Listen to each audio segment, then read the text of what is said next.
Hello everyone नमस्ते म आज चाहिँ कुनै पनि कलेजको प्रिन्सिपल भए हैन म्यानेजिङ डाइरेक्टर भए अथवा क्याम्पस चिफ भए उहाँहरूको लागि एएमसी एनएसएसले प्रोडक्सन गरेको एउटा एप्लिकेसनलाई लिएर म यहाँलाई कुरा जनाउँदैछु।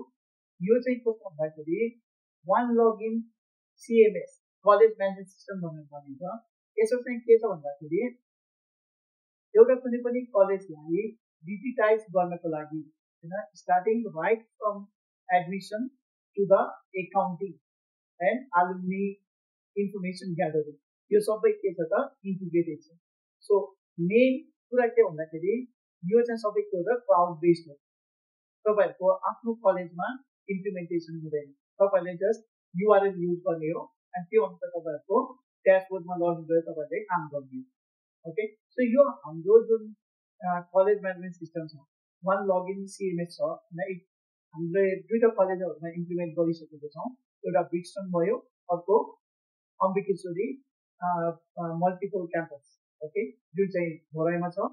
ब्रिक्सटन भने चाहिँ हाम्रो महेन्द्रनगर होइन, उनीहरूले चाहिँ हामीलाई धेरै सहयोग गर्नुभएको थियो रिक्वायरमेन्टहरू दिनुभएर। सो अब चाहिँ यो हाम्रो रेडी भइसकेको छ and it's very very fantastic application. Everything is in the cloud, एडब्ल्युएसमा डिप्लोइड छ। एप्लिकेसनदेखि लिएर डेटाबेस अनि फाइल सिस्टमहरू फाइल स्टोरेजहरू सबै कहाँ छ हाम्रो एडब्ल्युएसमा छ। अब यसमा के फिचरहरू छन्? सबभन्दा पहिला त एडमिनिस्ट्रेसन ड्यासबोर्डमा होइन जुन व्यक्तिको एडमिनिस्ट्रेसन प्रिभिलेज छ रोल छ होइन उसले चाहिँ लगइन गरिसकेपछि आफ्नो कलेजमा भएको सम्पूर्ण मेनु अप्सनहरू हेर्न सक्छ। जस्तै स्टुडेन्टको इन्फर्मेसनदेखि लिएर होइन एकाउन्ट्सको इन्फर्मेसनदेखि लिएर कम्पनीको सिक्रेट डकुमेन्ट्सहरू होइन अनि कम्पनीको युजर्सहरू को छन् यो सबै इन्फर्मेसनहरू एडमिनिस्ट्रेसनले टिचरको इन्फर्मेसन, मार्क्स इन्फर्मेसन, पेरेन्ट्सहरूको इन्फर्मेसन सबै इन्फर्मेसन कहाँबाट हेर्न सकिन्छ? एडमिनिस्ट्रेसन ड्यासबोर्डबाट। सो एडमिनिस्ट्रेसन ड्यासबोर्ड भनेको फुल्ली प्रिभिलेज ड्यासबोर्ड। त्यसपछि गएर आउँछ स्टुडेन्टको ड्यासबोर्ड। स्टुडेन्टको ड्यासबोर्डमा के हुन्छ भन्दाखेरि स्टुडेन्टहरूले लगइन गरेर होइन आफ्नो प्रोफाइल पनि अपडेट गर्न सक्छन्। जुन प्रोफाइल चाहिँ लक हुन्छ र profile data open with changes त्यो प्रोफाइलमा गएर उनीहरूले अपडेट गर्न सक्छन् पहिलो कुरा। त्यसपछि गएर स्टुडेन्टहरूले आफ्नो मार्क्सहरू सबै त्यहीँबाट हेर्न सक्छन्, आफ्नो मार्कसिटहरू त्यहीँबाट डाउनलोड गर्न सक्छन् होइन। अनि त्यसपछि गएर कुनै पनि असाइनमेन्ट दिइएको छ भने त्यही स्टुडेन्टकै ड्यासबोर्डबाट उनीहरूले के गर्न हेर्न मिल्छ अनि डाउनलोड गरेर होइन आफ्नो एसाइनमेन्ट गरेर फेरि अपलोड पनि गर्न मिल्छ। अपलोड भइसकेपछि टिचरले आफ्नो ड्यासबोर्डमा देख्छ स्टुडेन्टले आफ्नो असाइनमेन्ट जम्मा गरिसकेको छ, सिमिलरली प्रोजेक्ट होइन। अनि यो सबै कुराहरू स्टुडेन्टले आफ्नो ड्यासबोर्डमा हेर्न सक्छ। यो बाहेक स्टुडेन्टहरूलाई ब्लगिङ गर्ने एउटा फिचर दिएको छ जसमा चाहिँ स्टुडेन्टहरूले मेसेजिङ जस्तै एउटा ब्लग सुरु गरेर अरू स्टुडेन्टहरूले त्यो के गर्न सक्छ? आफ्नो कमेन्टहरू गर्न सक्छ, आफ्नो इन्फर्मेसनहरू इनपुटहरू दिन सक्छ अनि स्टुडेन्टहरूको लर्निङ इन्भाइरोमेन्ट के जान्छ बेटर हुँदै जान्छ। स्टुडेन्टहरूको टाइम सेभिङ हुन्छ। उनीहरूले कुनै पनि असाइनमेन्टलाई प्रिन्ट आउट गरेर दिइरहनु परेन, कुनै पनि असाइनमेन्टलाई इमेल गरिरहनु परेन, कुनै पनि प्रोजेक्टलाई डाउनलोड गरेर होइन त्यसलाई काम गरिसकेपछि टिचरले दिइरहनु परेन। सबै अटोमेटिकली अपलोड गरिदिएपछि टिचरले आफ्नो ड्यासबोर्डमा देख्न पाउँछ। त्यसै गरेर होइन स्टुडेन्टको एटेन्डेन्स हुन्छ, स्टुडेन्टले आफ्नो एटेन्डेन्स लगाउन सक्छ होइन। त्यसपछि गएर उसको लागि भनौँ न आफ्नो क्लासको लागि कुनै पनि नोटिफिकेसन छ भने उसले त्यो नोटिफिकेसन हेर्न पाउँछ। ओके, सो यो भयो स्टुडेन्टको ड्यासबोर्ड। त्यसपछि गएर के छ भन्दाखेरि टिचरको ड्यासबोर्डमा के हुन्छ भन्दाखेरि टिचरले लगइन गरिसकेपछि होइन उनीहरूले स्टुडेन्टको मार्क्सहरू एन्ट्री गर्न पाउँछ। उनीहरूले आफ्नो जुन सब्जेक्टको लागि इलिजिबल छ आफूले जुन सब्जेक्ट पढाउनुहुन्छ त्यही सब्जेक्टको मात्र उसले के गर्न पाउँछ? मार्क्स एन्ट्री गर्न पाउँछ। त्यसपछि गएर स्टुडेन्टको फुल मार्क्सहरू हाल्न पायो, हेर्न पायो होइन। अनि तर जुन पास फेलको कुरा छ नि होइन द्याट इज अटोमेटिक, त्यो चाहिँ अटोमेटिकली क्यालकुलेट गरिदिन्छ सिस्टमले। ओके, स्टुडेन्ट टिचरहरूले म्यानिपुलेट गर्न पाउँदैन, उनीहरूले खालि मार्क्स मात्रै एन्ट्री गर्न पाउँछ। त्यसपछि गएर होइन टिचरले प्रोजेक्ट दिनु पऱ्यो भने असाइनमेन्ट दिनु पऱ्यो भने ड्यासबोर्डबाट दिन सक्छ। उनीहरूले आफ्नो स्यालेरीको इन्फर्मेसनहरू होइन आफूले लिभ लिनु पऱ्यो भने लिभ अप्लाई गर्न सक्छन् होइन। यो सबै इन्फर्मेसनहरू आफूले आफ्नो प्रोफाइलहरू सबै अपडेट गर्नुपर्ने हुन्छ। जस्तै उसको एनआइडी कार्ड भयो होइन, प्यान कार्ड भयो, उसको सिटिजनशिप इन्फर्मेसन भयो हैन, त्यो सबै आफ्नो गार्जियनको इन्फर्मेसन भयो, एड्रेस भयो, यो सबै इन्फर्मेसनहरू हाल्नुपर्ने हुन्छ है। सो टिचरले पनि आफ्नो एटेन्डेन्स गर्न सक्छन्। यो भयो टिचर। टिचर पछि के हुन्छ भन्दाखेरि रिसेप्सन हैन।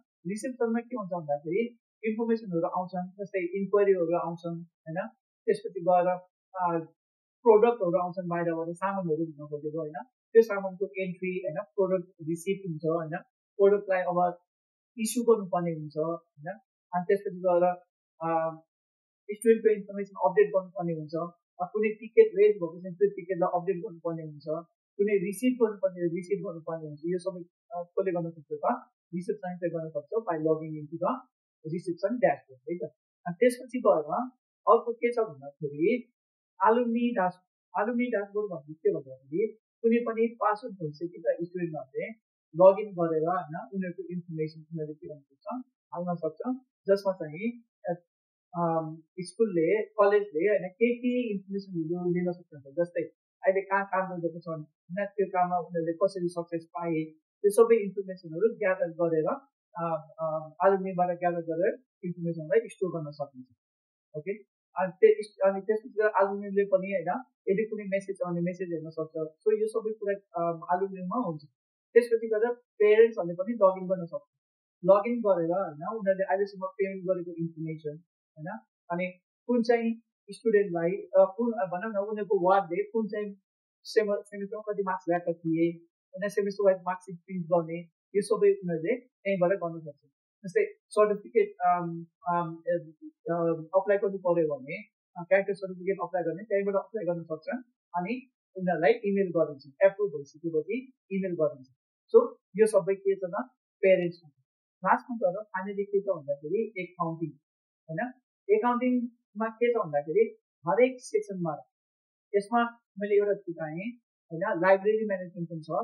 लाइब्रेरी म्यानेजमेन्टमा के हुन्छ भन्दाखेरि कुनै पनि लाइब्रेरियनले हैन कुनै पनि बुकलाई इस्यु र रिटर्न गर्न सक्छ हैन, अनि यो बुक चाहिँ अलरेडी हैन स्टुडेन्टहरूले आफ्नै ड्यासबोर्डबाट बुक गरेको हुन्छ।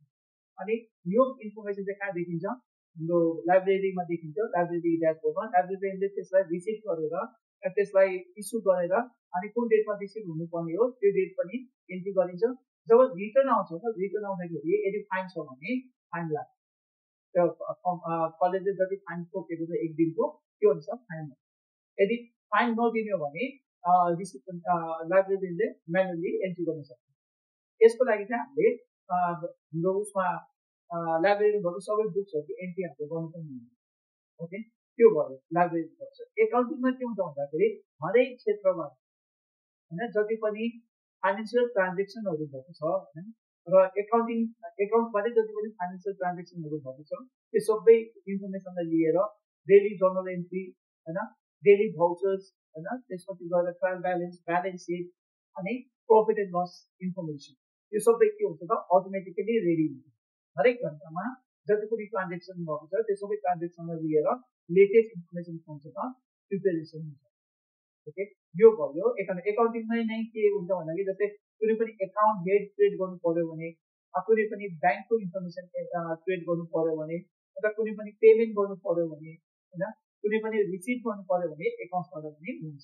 सो हाम्रो यो college management system one login college management सिस्टममा हैन accounting, student, teacher, reception, parents, त्यसपछि गएर हाम्रो आलुम्नी अनि एकाउन्ट, यो 7 फिचरहरू छन् हैन, अनि यो सबै फिचरहरू इन्टिग्रेटेड छ हैन, दे आर नट इन्डिभिजुअल है। अनि मेन के भन्दाखेरि हैन यो सबै युज भइसकेपछि हैन your college okay is going to be fully digitize. भन्न खोजेको each and everything related to the college is digitize, you are doing in digital format है। So that is the advantage यो वान लगइन सिएमएस। ओके, अर्को कुरा के छ भने it is cloud based हैन, सबै कहाँ छ त क्लाउडमा छ, एडब्ल्युएसमा।